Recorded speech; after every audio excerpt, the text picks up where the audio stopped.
नमस्कार दर्शक আমি দুর্লভ আর আপনাদের সাথে দুর্লভ বাংলা দর্শক আমি একটু এই ভিডিওতে আলোচনা করব তমলুকে। দেখো তমলুকে ঘোষণা করে দিয়েছিল টিএমসি এর অনেক দিন আগে যে তমলুকে দেবাংশু লড়বে ক্যান্ডিডেট হিসেবে দেবাংশুর নাম ঘোষণা করেছিল। মানে সেভাবে দেবাংশু এখন কিন্তু ভোট প্রচারেরও একদম ব্যস্ত হয়ে লেগে পড়েছে, উঠে পড়ে লেগেছে।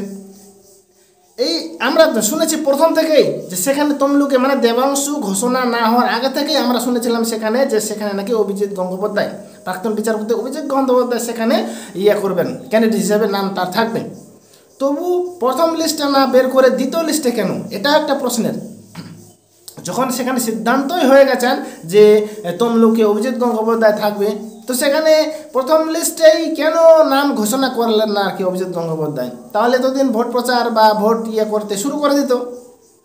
সেখানকার সমর্থকদের সাথে ভোট প্রচারের কাজ শুরু করে দিতেন কি, ঠিক তো? তো এত কেন লেট, এটাই তো সব থেকে প্রশ্নের। নাকি ওরা অন্য কিছু ভাবছিল যে ওখানে দিব কি দিব না তমলুকে তো দেবাংশু তখন সেই কথা মতো অনুযায়ী তো টিএমসি সেখানে দেবাংশুকে ঢুকে দেয়। হ্যাঁ, আর এদিকে আবার বিজেপি নাম সিলেক্ট করেনি যে তমলুকে কাকে দেওয়া হবে।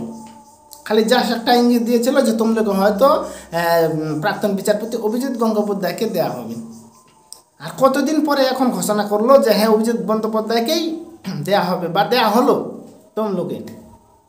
তো দেখা যাক সেখানে এই যে এতদিন পরে ঘোষণা করলো না, এতে লস্ট বেশ কয়েকদিন, তো মোটামুটি 20-25 দিন নাকি লস। তো এই 20-25 দিনেই লস। এই 20-25 দিনের মধ্যে যদি এই 20-25 দিন আগে ঘোষণা করতো নামটা, তাহলে সেই 20-25 দিনের মধ্যে অনেক লোকের কাছে কিন্তু পৌঁছে যেতে পারতো, অনেক মানুষের সঙ্গে কিন্তু পরিচয় হয়ে যেত।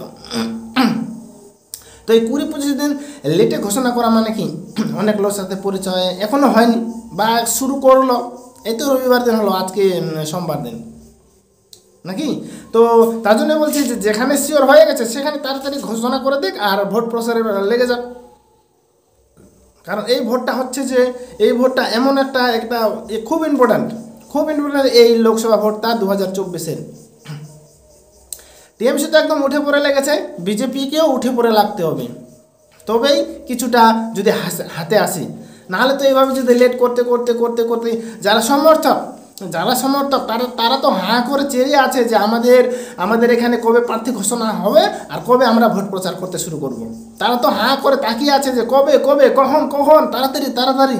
আর ওদিকে যদি বিজেপি সরকার যদি ঘোষণা নেওয়া করে তাহলে এদের মনটা তো আস্তে আস্তে ড্যামেজ হয়ে যাবে। এখনও না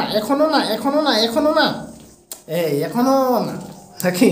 তো সেভাবে তার জন্য বলছি যে যেখানে শিওর হয়েছে সিলেক্ট করা, তাহলে সেখানে নাম প্রকাশ করে দেব এখানে তাহলে সেখানে তারা ব্যস্ত হয়ে পড়বে, সেখানে কাজ করা শুরু করে দেবে, সেখানে লোকের পাশে পৌঁছতে স্টার্ট করে দেবে যে হ্যাঁ আছি আমরা নাকি।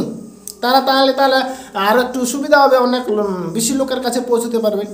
আর অল্প দিনের মধ্যে যদি নাম ঘোষণা করা মানে বেশ কয়েকদিন আর বাকি নাম ঘোষণা করে দিল, তাহলে তো তারা ব্যস্ত, এখানে যাবে না ওই লোকের সঙ্গে দেখা করবে না, মানে পৌঁছতে পারবে না ঠিক করে লোকের কাছে।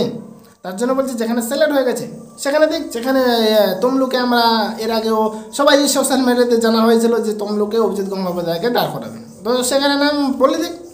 যখনই টিএমসি ঘোষণা করে দিল যে সেখানে দেবাংশু নাম ঘোষণা করে দিক, তাহলে এতদিন অনেক দূর অনেক লোকের কাছে পৌঁছে যেত, অনেক লোকের সঙ্গে পরিচয় হতো নাকি। তো যাই বা হোক দর্শক, পার্টি যা করবে সিদ্ধান্ত নেবে সেটাই ঠিক। আমরা তো এখানে খালি বকছি, এটা তো আমাদের সিদ্ধান্তটা নেবে না, ওদের অনেক বড় মাথা আছে, সুচিন্তক ব্যক্তি আছে। তো আমার তো নাই, জাস্ট আমি এখানে আলোচনায় করতে পারি দর্শক, ঠিক আছে। দর্শক এই ভিডিওতে এটাই ছিল বলার। আশা করি ভিডিওটা বা বিষয়টা ভালো লেগেছে। যদি এই ভিডিওটা বা বিষয়টা ভালো লাগে তাহলে আমার এই ভিডিওটাকে লাইক কমেন্ট শেয়ার করে সাথে আমার এই ছোটো চ্যানেলটাকে সাবস্ক্রাইব করুন, ঠিক আছে। দেখা হচ্ছে পরে ভিডিওতে, ততক্ষণে ভালো থাকুন, সুস্থ থাকুন, বাই।